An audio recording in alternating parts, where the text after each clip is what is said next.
DeAndre Campbell, Michael Elligan, Dwayne Christian, just three of many Black Canadians involved in use of force cases involving police in Canada.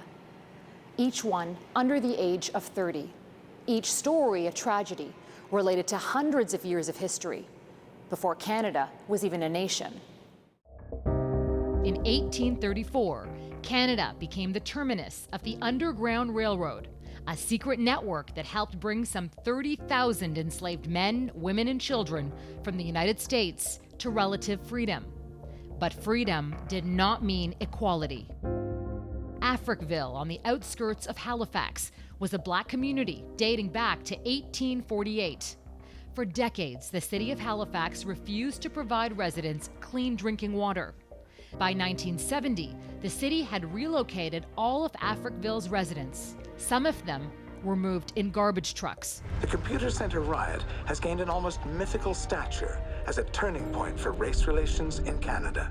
In 1969, students at what is now known as Concordia University in Montreal barricaded themselves in a computer room on campus to protest discrimination by a prof against 6 Black students. The legacy of trauma lives on today.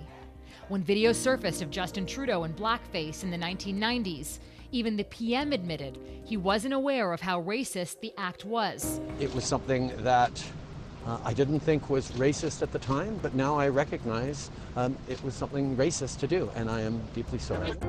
What's worse, the myths persist even today. The idea that Canada is somehow immune to widespread racism.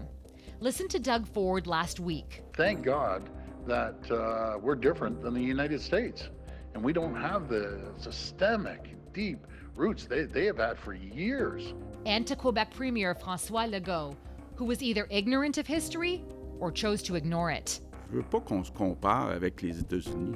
don't want us to compare ourselves to the United States. We have not experienced slavery in the history of the United States.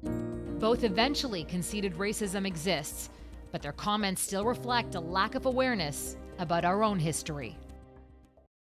Sadly, that comes as no surprise to Andrea Davis, Associate Professor of Black Cultures of the Americas at York University. I think that our leaders don't really have that excuse of saying, well, I wasn't taught this in school, because it's their responsibility to know the histories of the people they represent. It's their responsibility to know the societies that they represent. And again, if we're going to keep saying that this is a multicultural society, then it's upon us, all of us, to really genuinely seek to know each other.